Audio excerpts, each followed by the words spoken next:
Welcome to Con Carne. I'm James Van Ostel, and Con Carne is presented by Alex Ross Art. Any of you guys read comic books? Love Alex Ross. Yeah. Love Alex Ross. He's the best, right? Great Wonder Woman, great Superman, He makes these characters look like they're real, like they could jump in a car in Logan Square and hang out with us. Yeah. Like totally photorealistic painting. Alex Ross has his own YouTube channel. You should subscribe, and here's Alex Ross to tell you all about that. Hi, this is Alex Ross. I appreciate you guys supporting our YouTube, and we create new content every week. I hope you will continue to support us, and please subscribe. It's Con Carne. Let's eat in the car. It's Con Carne. And now here's the star of our show, James Van Ostel.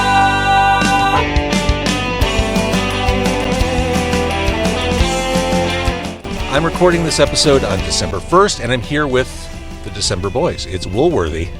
Woohoo! Hey.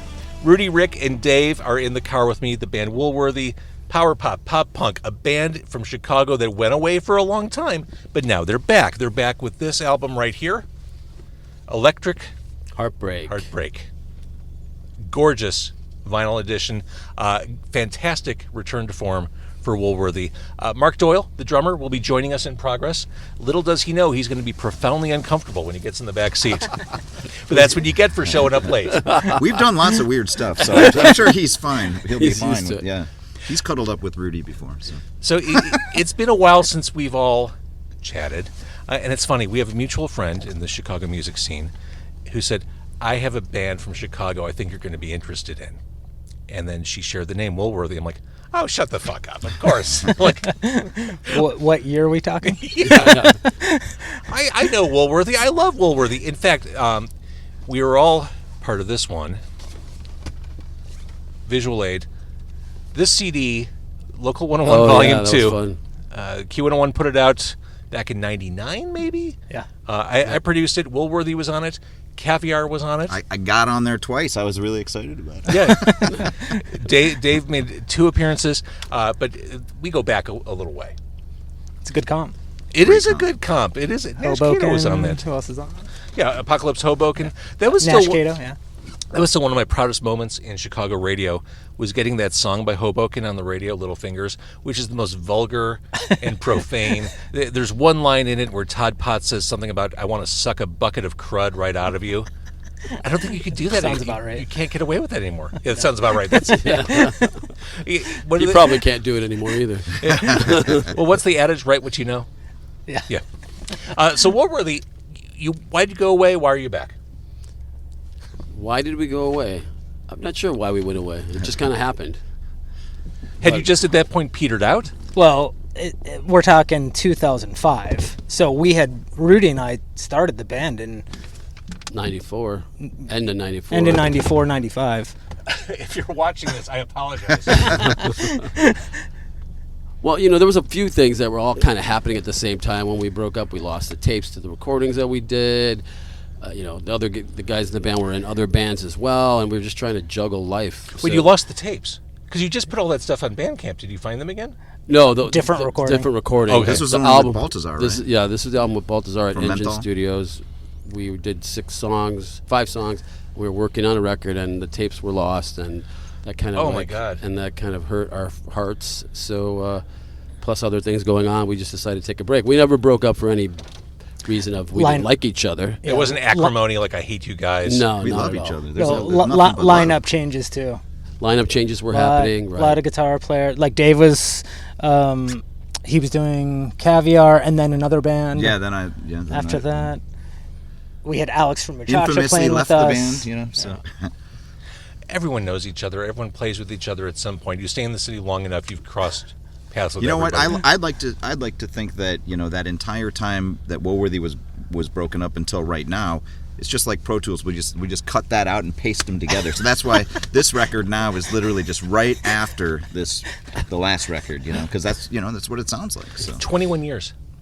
yeah, we just edited that out. 21 years. It's and what did I say to you guys before we started recording? This album sounds to me like a Woolworthy album.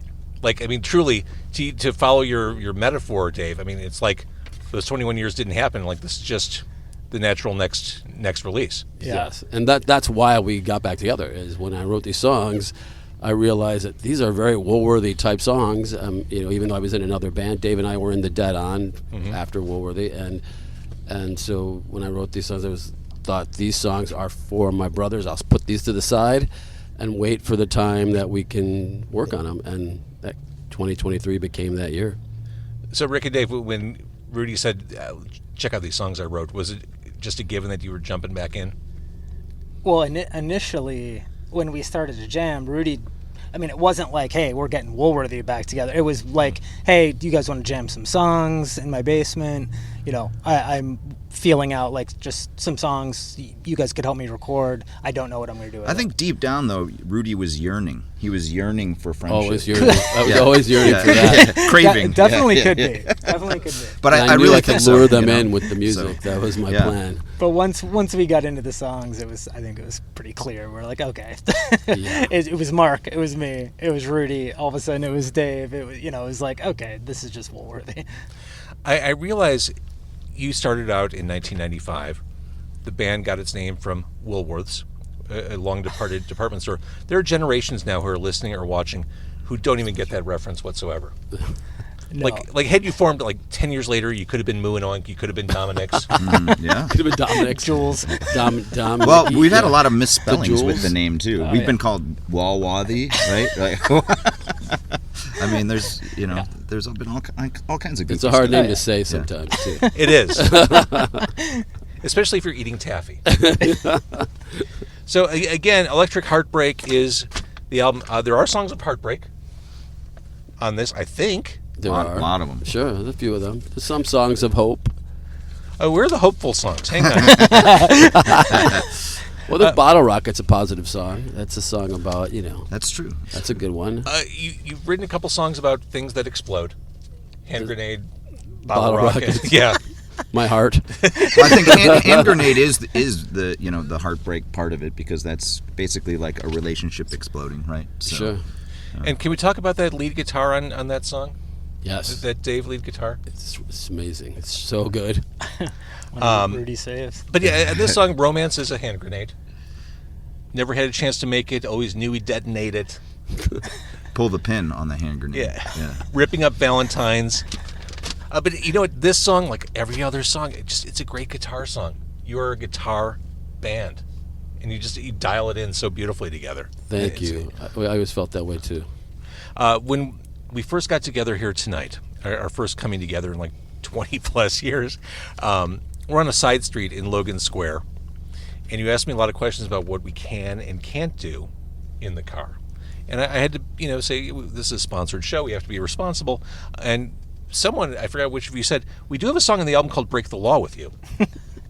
So, you're predisposed to giving your finger to the man. Exactly. Yes. I'm a delinquent and we could be fugitives. We could rob a bank or two. Oh, my sweet little turtle dove. That's a good one. That's a good hook. Little dove hook. I mean, you've got these like sweet Bonnie and Clyde vibes going on in that song. Completely. Actually, Yes. I really like the Bonnie and Clyde vibe in that song, because that song is about 20 years old, but been rewritten a bunch of times. Right? Really? Yeah. Yeah. Yeah. That was one of the ones that we lost. And Really? we brought it back with some changes. With different lyrics. Different lyrics. Yeah, different lyrics. But I hadn't heard Yeah. the new lyrics at all, Rudy, and so when you finally laid them down, I'm like, I really like where this went. You know? Yeah, So yeah. It's kind of fortunate that the City Girls was the original title. I'm glad that song died, because Break the Law with You is way, way cooler. And when you serenade someone with lyrics like that, if that person is on board, you know you found the one. Yes.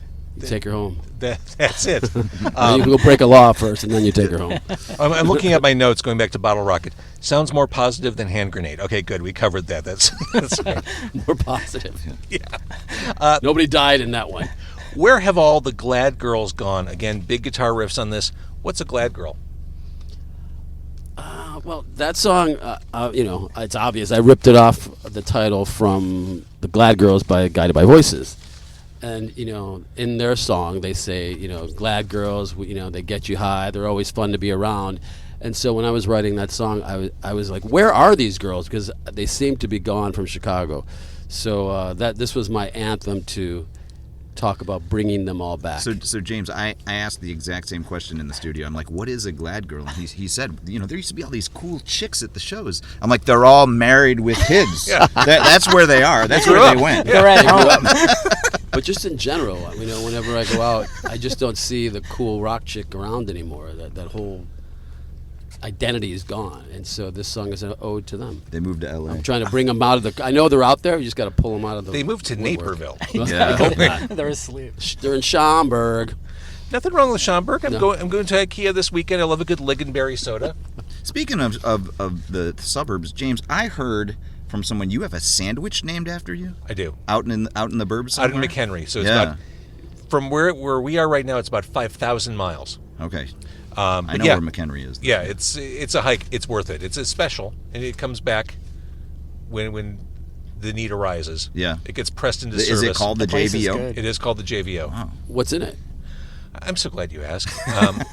It is an open-faced sandwich on cornbread with pulled pork, bacon, coleslaw, Mike's Hot Honey, and there's another meaty thing in there too.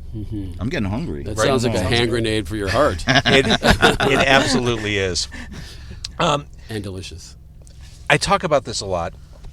Album sequencing, figuring out what that perfect order is of songs, and I'm listening to this album, and I'm aware that you spent some time thinking about the sequence and how the songs flow, especially because "We Are Ruined" is at the end. That seems like an appropriate kind of an outlier, stacked up with the rest of the album. It's an acoustic song about a ruined girl. This sounds deeply personal. It is deep. It's actually about an ex-girlfriend. I won't say her name, but yeah, it's almost completely about her, which is very rare for me. Most of my songs are pieces of people and not always about me at all. They're pieces of lots of people, but this song is completely about me. You have great, memorable turns of phrase. I had fallen because she dropped me. That stuck out. Also, a beautiful tornado. That's a great way to describe someone. Thanks, James. Yeah, I like that. Yeah. I think about my lyrics. They're as important to me as the riff is. Do you have more waiting to go, or did you reach a point where you're like, this is it, this is who we are right now? A little bit of both, right, Rico? I mean, we definitely have more. There's definitely more songs to be working on that we're going to start working on. But right now, we felt like this was the appropriate amount of songs that we could get done to get the record out this year, and also kind of tells a story of where Woolworthy is today. I think, initially you proposed a certain amount of songs, and then once it turned out to be a Woolworthy record, that's when we decided to pull some of those older songs that we lost from back when. I'm glad you reclaimed them. Yeah, had Yes. to. Yeah, there were some shotgun moments there, though. Remember, Yes. remember Rudy when you called me, or you were like, Dave, I need you to lay down some solos on this record or whatever, and then literally 2 days later, are you available right now? Like right now. And you were like, yes, Yeah, I'll be I right was there. at my Am I? I was at my kids party or whatever, and I'm in jorts or something, and I'm just like, okay, what? So and then I come to the studio Next and just thing you know. next thing I know it, I'm doing take after take, and it was just like boom, get it done, because there's only so much time you have in the studio, right? So True. You bring up a really interesting point, Dave. We all came up during a time when jorts were not I was not wondering problematic. who's going to bring up the jorts. We grew up in a time where it was okay to wear carpenter jean shorts. But now that's toxic. That's I have a threshold of I don't wear shorts unless it's 80 degrees or more. Rudy never wears shorts. Yeah. Never. Yeah. I say if Elvis doesn't wear shorts, Iggy Pop doesn't wear shorts, I'm not wearing shorts. Iggy Pop doesn't wear a shirt. He's still half Yeah, but naked. Elvis wore shorts. He did. Wasn't he in Didn't a he Hawaiian Hawaiian? Only Yeah. Yeah. only swim trunks. That's not shorts. Yeah. Okay. If you're showing some knee, it's a short. They're shorts. Short pants. Yeah. He didn't wear. You never saw Elvis in jean shorts. So you had the release show a couple weeks ago, and I apologize. I know we meant to do this before the release show. How'd that go? How did it feel to get these songs out there in front of faces looking back at you? We torched the Montrose Saloon. It doesn't exist anymore. Eric, thank you for letting us play there. Thank you for letting us destroy your establishment. So So it was good. it was great. it went Yeah. well. It was fantastic. Right. It was last Wednesday. We had concerns though about how loud we could be because Montrose Saloon is kind of a neighborhood bar. Yeah. But I don't think anyone cared by the time we started playing. So, yeah, it was rowdy. It was good. So with that, the big kind of return show, the release show, out of the way, what's next? I mean, I'm assuming there are more gigs coming. Trying. Yes, we're working on more gigs. We just want to find the right ones. We're just gonna play with next weekend. We're gonna wait for the right show with the right moment, strategery. Perfect. Yeah, you kind of got to book that holiday show in advance. Like To be quite honest, I don't like playing in January. No one does. No one does in Chicago, so I think we'll skip January and we'll jam it. Well, that's the time to woodshed. That's the time to work on those songs that didn't make it to Electric Heartbreak. But do you remember, Rudy, the time we were going to Double Door in the snowstorm? I think we were playing in January or something. Yes. And it's snowing really bad, and I'm like, man, this weather's terrible. And Rudy's like, that's cool, man. People like going out in the snow. Nope. That was my answer. I was just trying to hype you up, man. Mark Doyle, the drummer, we mentioned, he may or may not be here. Oh, my phone's up there. Oh, Oh, yeah. I'll text him. Yeah. Sorry. He's probably on his He way. may. He lives across the street. So what can he add? What do we need to talk to him about? He loves you. That's what he can't wait to Food. see you. He wanted to talk about food. Tell him about your sandwich. Yeah. Mark Doyle was on one of those rare one-album wonders. Like, there are so few bands in history that get like one album and then they go away. Yep. He was on one of them. I don't think Mark is not the biggest talker about Loud Lucy. It's just not, because I bring it up all the time because we would go see them. Yeah. Like we were kind of like fans. And yeah, he doesn't really bring it up too much. I think maybe he thought it was kind of teeny bopper-ish or something. But it really wasn't.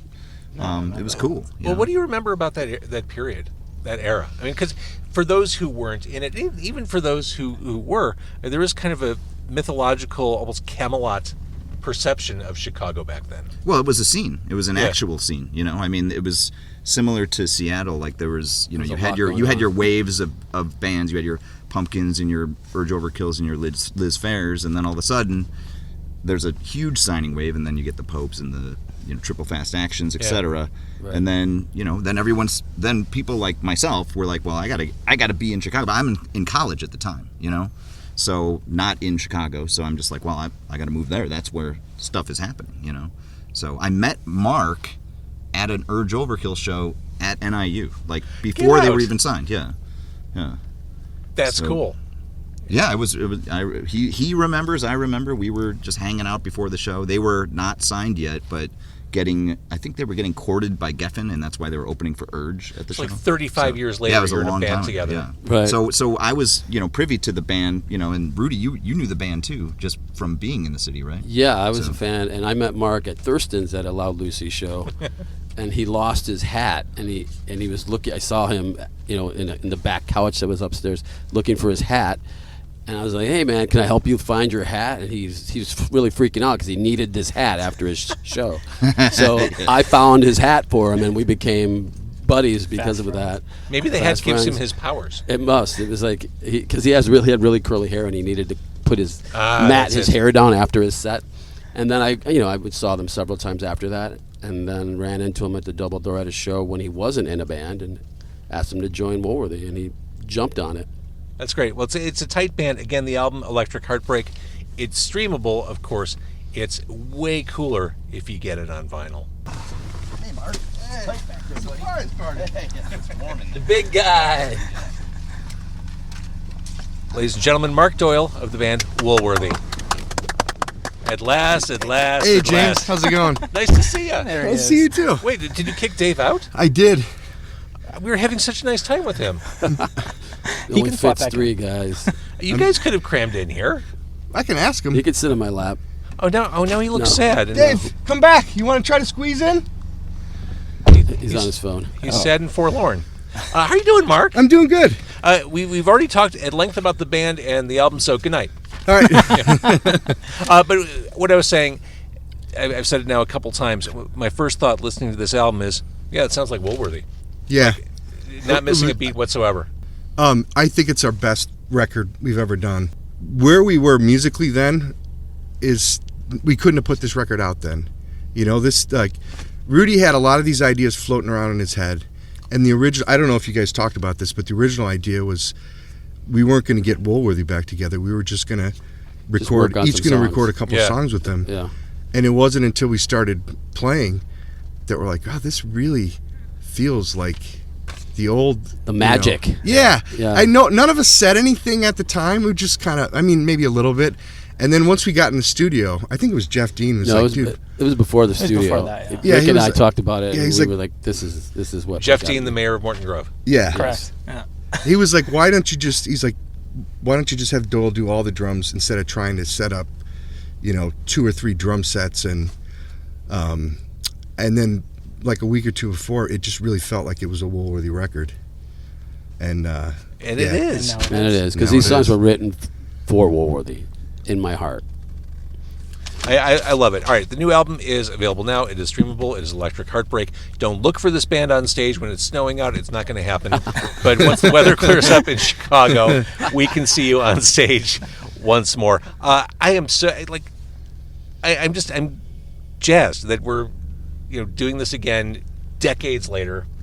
We're not in a studio talking about the album. We're sitting in a car on a side street in Logan Square. But still, it feels like old times.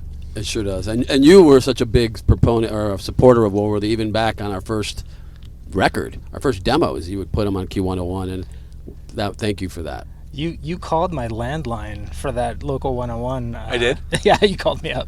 On Well, my this land- was people weren't on email back then. So Yeah. when I knew that for bands, if they were going to be played on the radio, they wanted to hear it and tell their friends. And I tried to call everybody I was going to play in advance of it so that they knew. So it wasn't, because once it's gone, it's gone. And once the Yeah. broadcast is over, you don't get to hear it again. So I tried to call as many people as I could, and that later progressed to being able to email people like, hey, heads up, this is coming. But I always thought that was like the right thing to do. That was awesome. That's cool. Calling the landline. Loved it. There's Dave taking a photo. Oh, cool. Action shot. I look so not metal. All right. Woolworthy, thank you. Congratulations. And I'm just glad you're back. Thank Thanks, you, James. Julio. Much appreciated.